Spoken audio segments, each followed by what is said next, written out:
ओम शांति, ओम शांति, ओम शांति।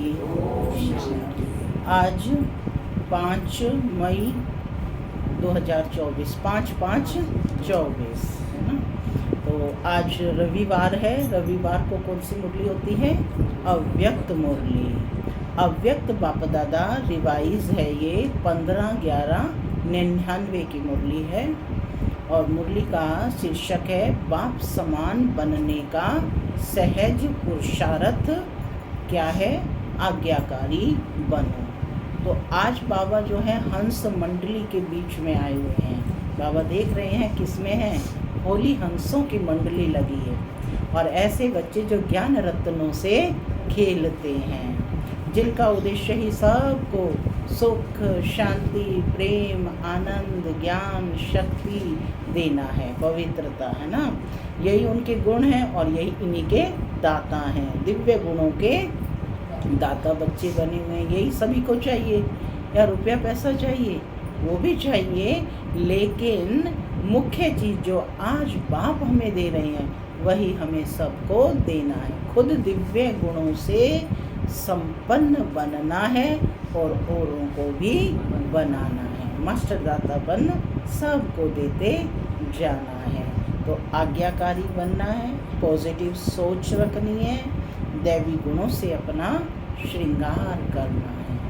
सुनते हैं आज के ईश्वरीय अव्यक्त महावाक्य।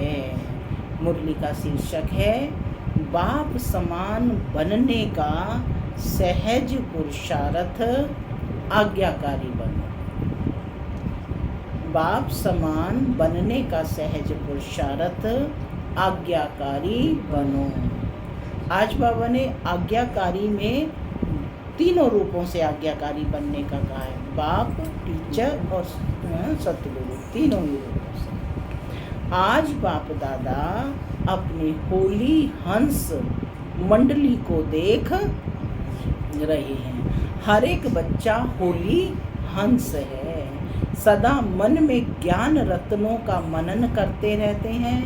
होली हंस का काम ही है व्यर्थ के कंकड़ छोड़ना और ज्ञान रत्नों का मनन करना। पॉइंट नोट कर लें, होली हंस का काम ही है व्यर्थ के कंकड़ छोड़ना और ज्ञान रत्नों का मनन करना। एक एक रत्न कितना अमूल्य है। हर एक बच्चा ज्ञान रत्नों की खान बन गए हैं। कितना ऊंचा सम्मान दे रहे हैं बाबा बच्चों को। वे कौन हो? ज्ञान रत्नों की खान। ज्ञान रत्नों के खजानों से सदा भरपूर रहते हैं। आज बाप दादा बच्चों के में एक विशेष बात चेक कर रहे थे। वे क्या थी? ज्ञान व योग की सहज धारणा का सहज साधन है बाप और दादा के आज्ञाकारी बन चलना। बाप दादा माना ब्रह्मा बाबा और शिव बाबा दोनों ने जो कहा उस आज्ञा का पालन करना।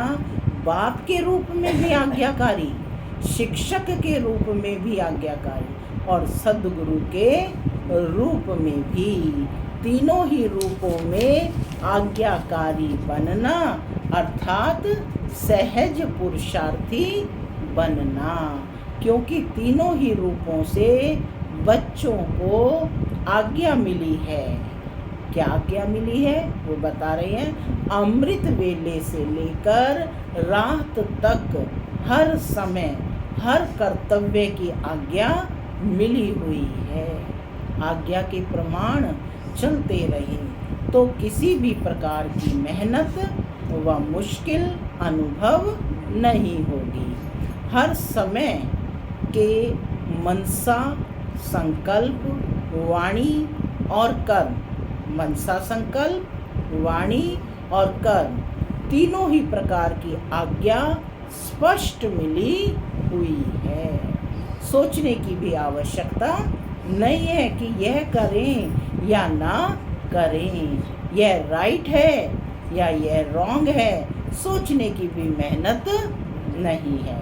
परमात्म आज्ञा है ही सदा श्रेष्ठ। क्या कहा? है ही श्रेष्ठ, सदा श्रेष्ठ, माने उसमें सोचने की भी आवश्यकता नहीं। तो सभी कुमार जो भी आए हो, बहुत अच्छा संगठन है।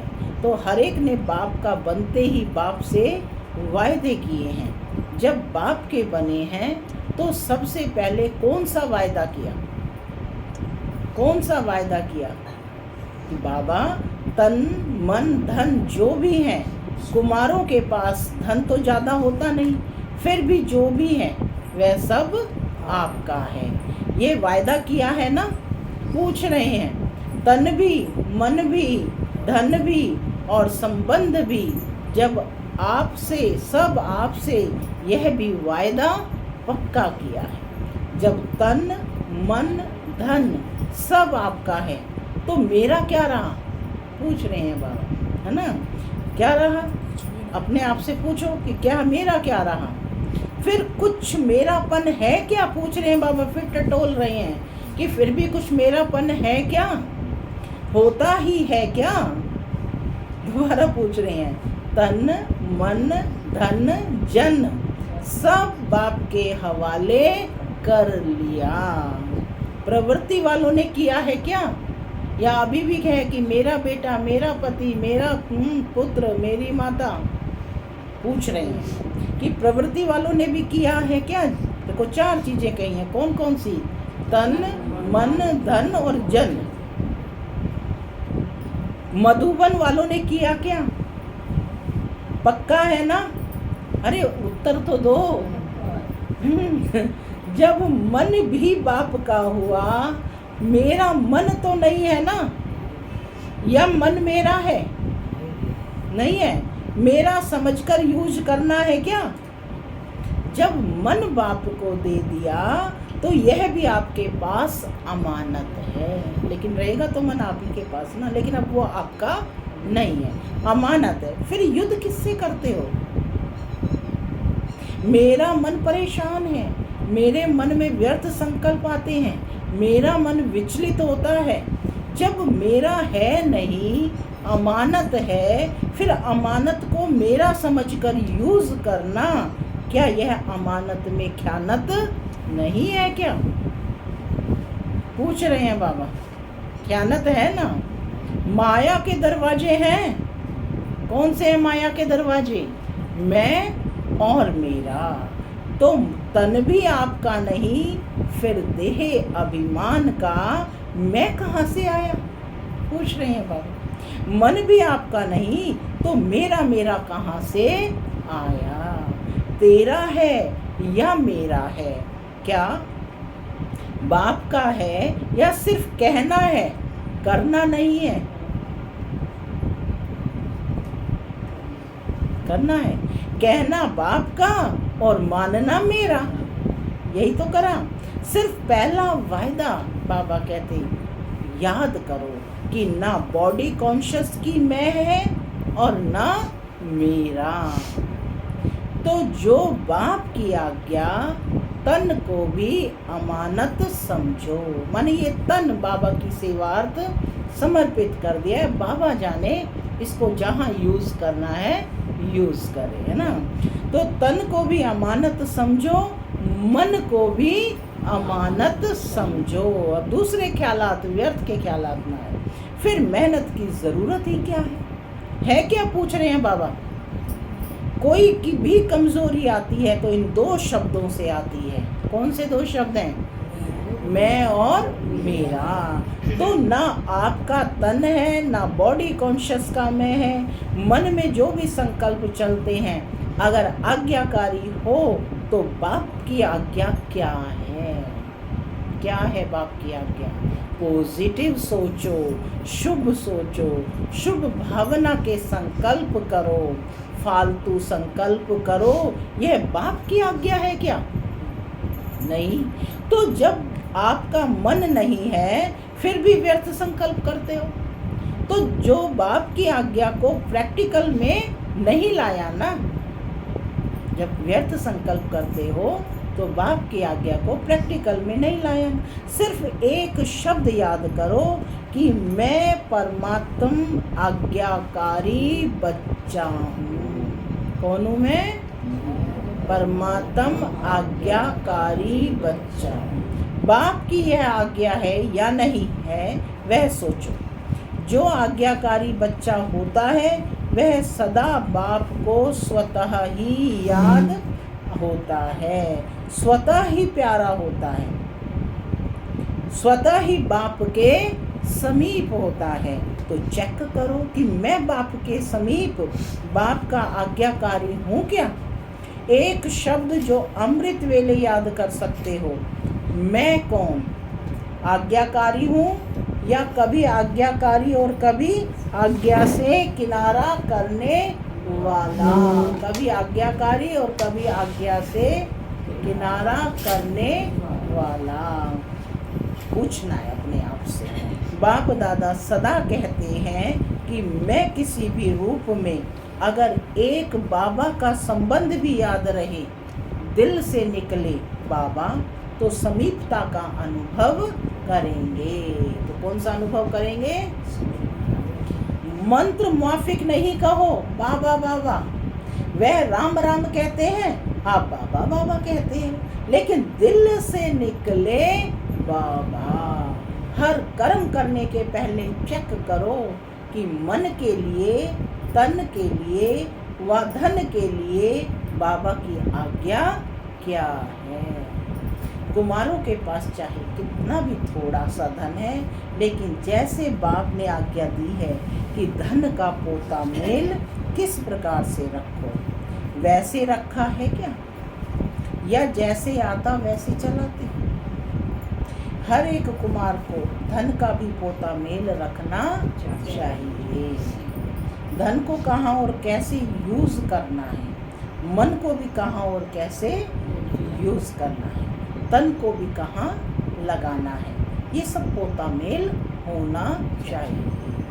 आप दादियाँ जब धारणा की क्लास कराती हो तो समझाती हो ना कि धन को कैसे यूज करो, क्या पोता मेल रखो। कुमारों को पता है पोता मेल कैसे रखना है, कहाँ लगाना है। यह मालूम है क्या? पूछ रहे हैं बाबा, ये मालूम है क्या धन को कहाँ और कैसे लगाना है? थोड़े हाथ उठा रहे हैं, नए नए भी हैं, इन्हों को मालूम नहीं है। इन्हों को यह ज़रूर बताना है कि क्या क्या करना है। निश्चिंत हो जाएंगे, बोझ नहीं लगेगा, क्योंकि आप सबका लक्ष्य है कुमार माना लाइट। कुमार माना लाइट, डबल लाइट। कुमारों का लक्ष्य है ना कि हमको नंबर 1 आना है, तो लक्ष्य के साथ लक्षण भी चाहिए। लक्ष्य के साथ लक्षण भी चाहिए।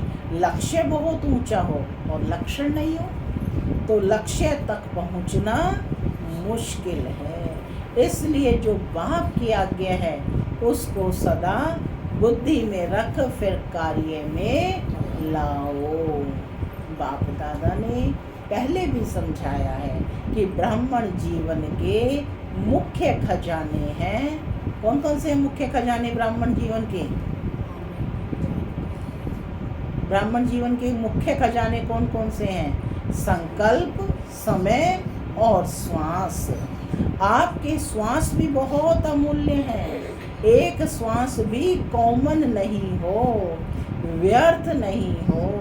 भक्ति में कहते हैं श्वासों श्वास अपने इष्ट को याद करो। श्वास भी व्यर्थ नहीं जाए।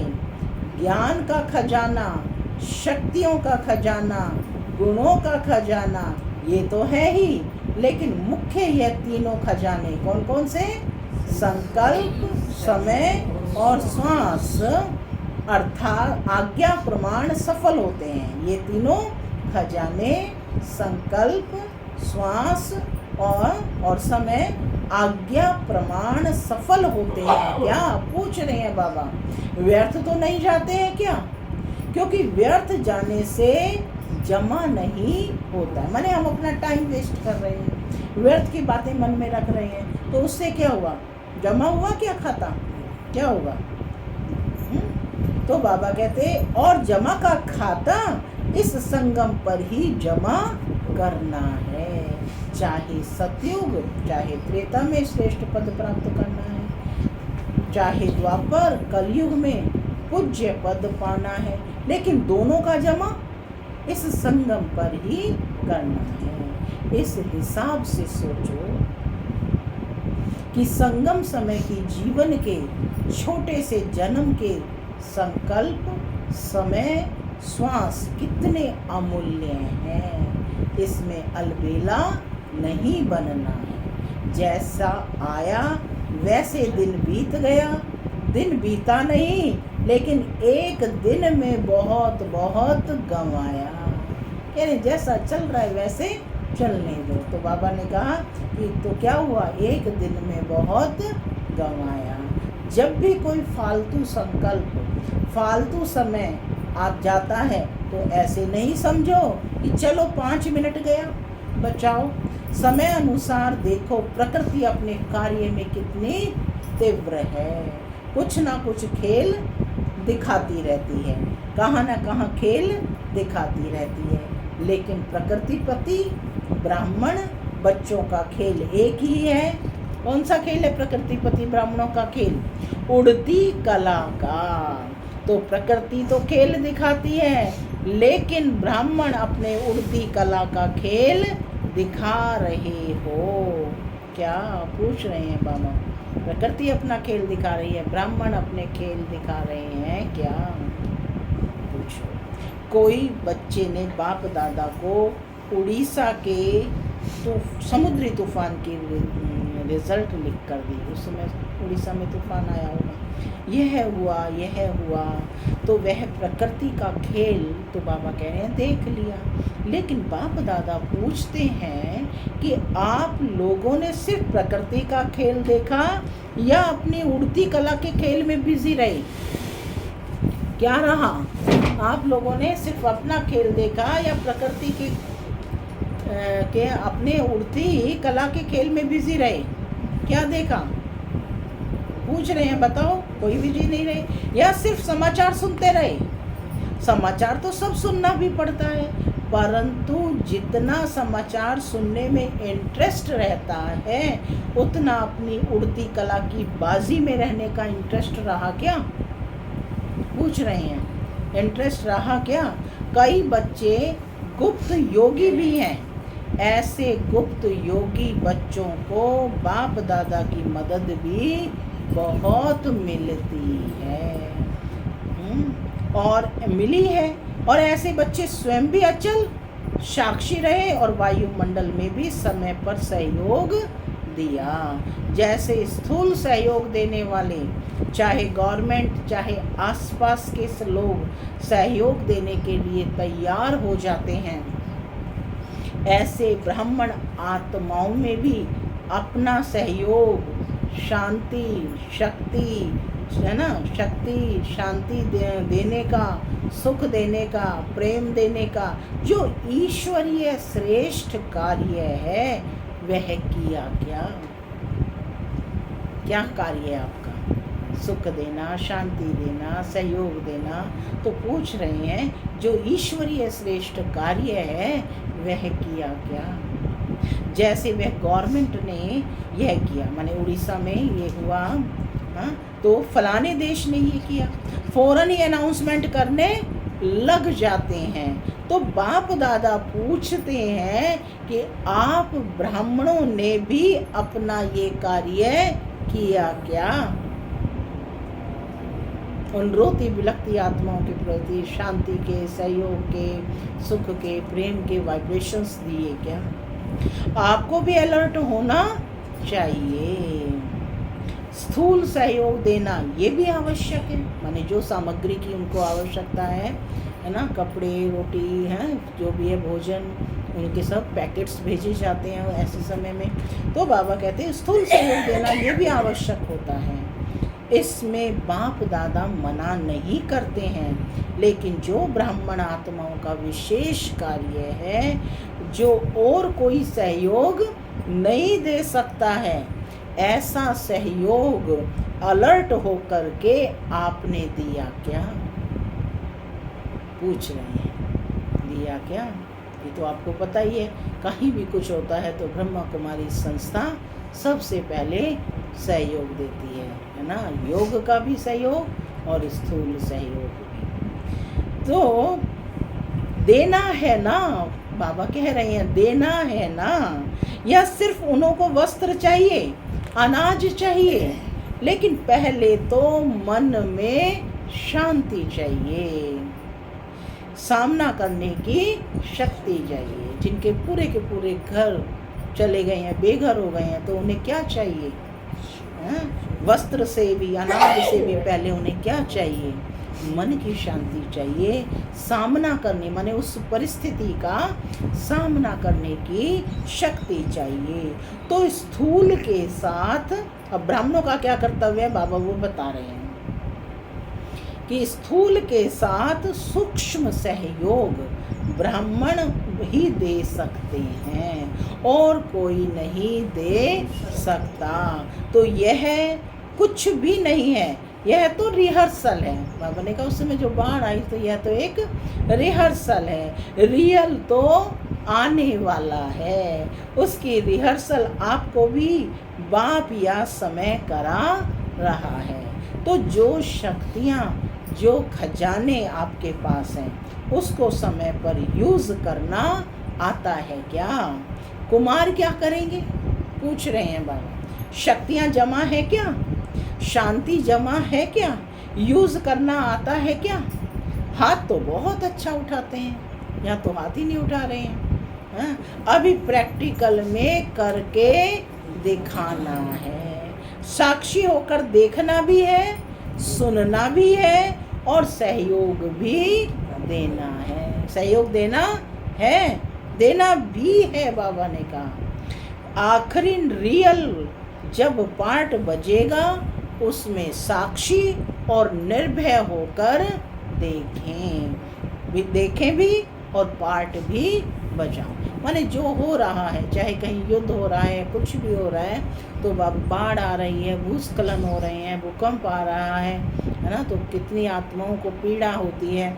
तो उस समय बाबा कहते कि आपने आखिरी जब पार्ट बजेगा तो उसमें साक्षी और निर्भय होकर के देखें, माने डिटैच ऑब्जर्वर, दर्शक बन करके देखना भी है, निर्भय होकर के, और अपना पार्ट, माने कौन सा पार्ट? सहयोग का, शांति का, है ना, सामना करने की शक्ति देने का, ये पार्ट भी बचावे।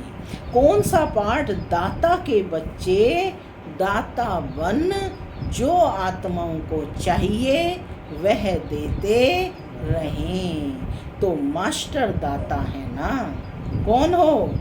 मास्टर दाता। स्टॉक जमा करो, तो क्या करना पड़ेगा? अपने पास होगा तो देंगे ना।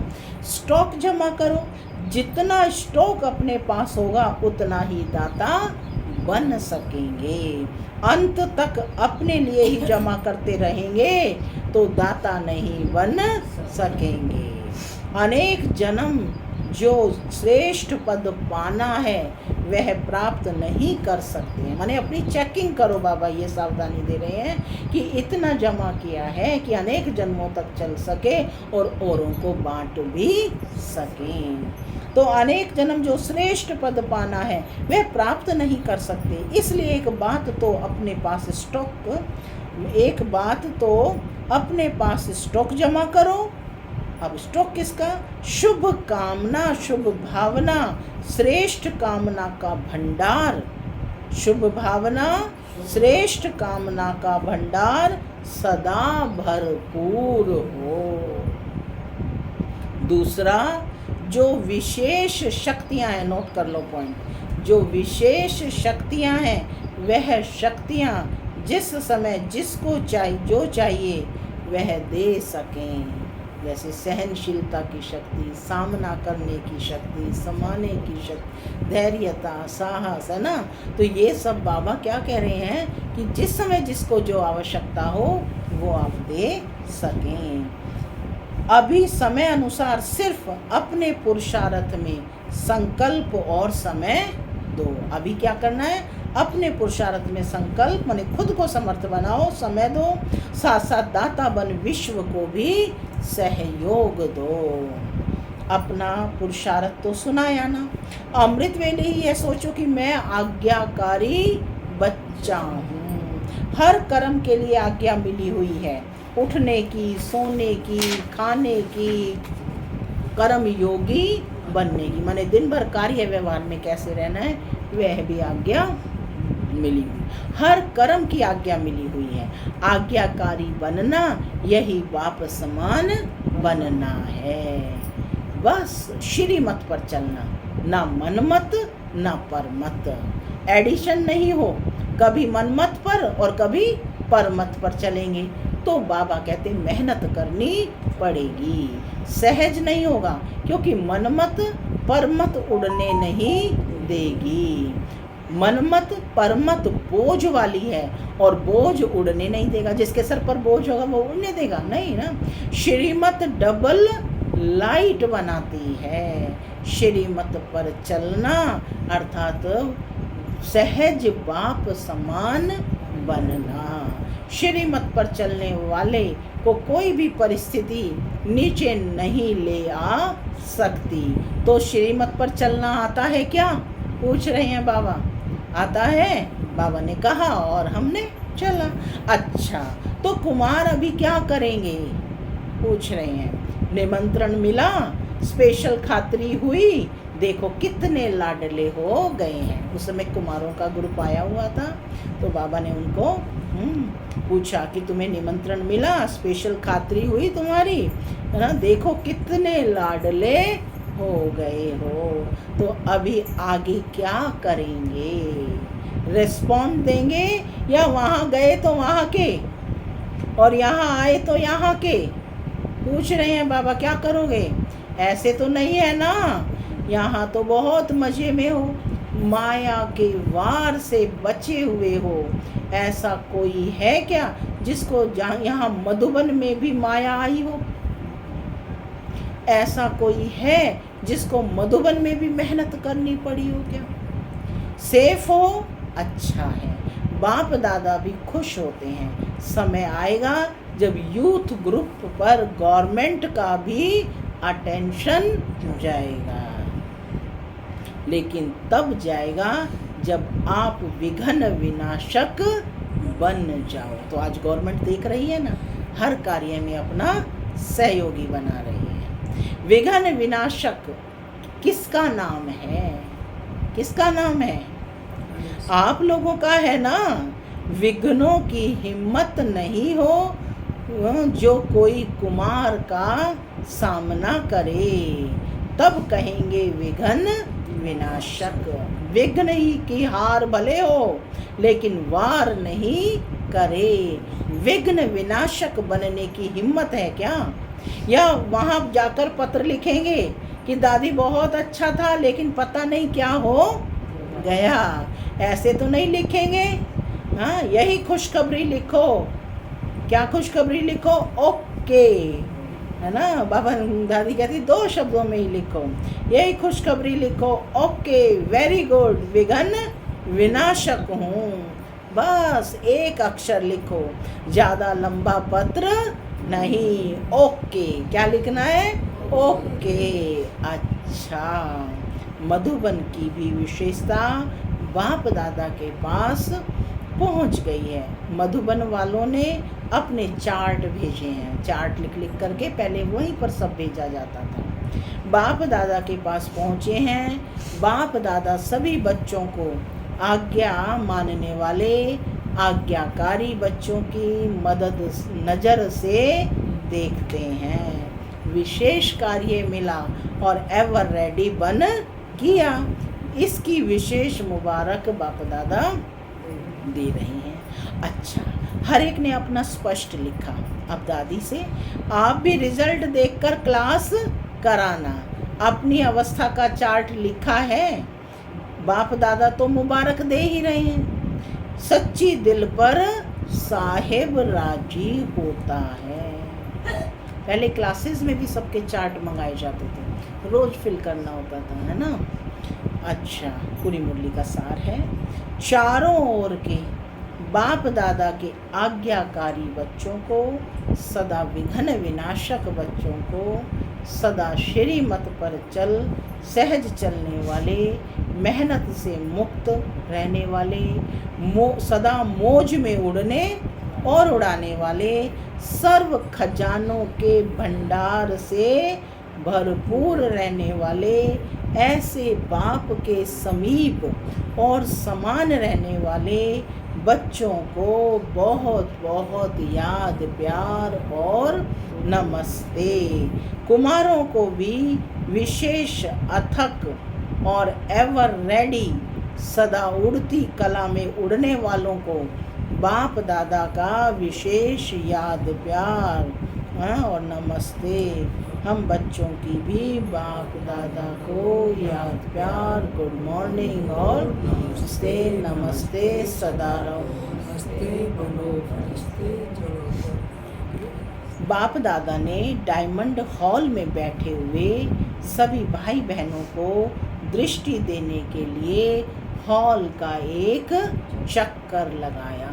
पूरे हॉल को बाबा ने दृष्टि दी। बाप दादा हर एक बच्चे से बहुत बहुत बहुत प्यार है। बाप दादा का हर एक बच्चे से बहुत बहुत बहुत प्यार है। ऐसे नहीं समझें कि हमारे से बाप दादा का प्यार कम है। आप चाहे भूल भी जाओ, लेकिन बाप निरंतर हर बच्चे की माला जपते रहते हैं, क्योंकि बाप दादा को हर बच्चे की विशेषता सदा सामने रहती है। कोई भी बच्चा विशेष ना हो यह नहीं है, हर बच्चा विशेष है। कौन बैठे हो? विशेष।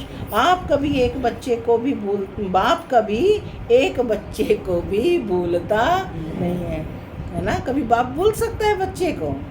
तो सभी अपने को विशेष आत्मा है और विशेष कार्य के लिए निमित्त हैं, ऐसे समझ के आगे बढ़ते चलो। बाप कभी बच्चों को नहीं भूलता और बच्चे।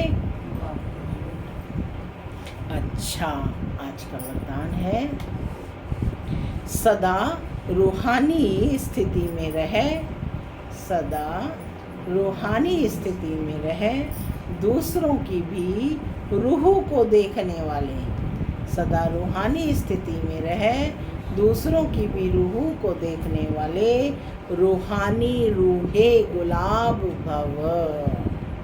कौन हो? रूहानी रूहे गुलाब। आज बाबा वरदान दे रहे हैं, तो सारा दिन मनन करना है, चिंतन करना है। मैं आत्मा रूहानी गुलाब हूँ। रूहे गुलाब अर्थात जिसमें सदा रूहानी खुशबू हो। रूहानी खुशबू वाले जहाँ भी देखेंगे, जिसको भी देखेंगे तो रूह को देखेंगे, शरीर को नहीं। तो स्वयं भी सदा रूहानी स्थिति में रहो और दूसरों की भी रूह को देखो। जैसे बाप ऊंचे से ऊंचा है, ऐसे उसका बगीचा भी ऊंचे से ऊंचा है। जिस बगीचे का विशेष श्रृंगार रूहे गुलाब आप बच्चे हो, आपकी रूहानी खुशबू अनेक आत्माओं का कल्याण करने वाली है। स्लोगन, मर्यादा तोड़कर किसी को सुख दिया तो वह भी दुख के खाते में जमा हो जाएगा। माने बाप दादा की बताया ना, अमृत वेले से रात तक, है ना, पूरा कर्म योगी बन करके करने तक की दिनचर्या निश्चित है। तो कहते हैं मर्यादा को तोड़कर किसी को भी सुख दिया तो वह भी सुख दुख के खाते में जमा हो जाए। ओम शांति।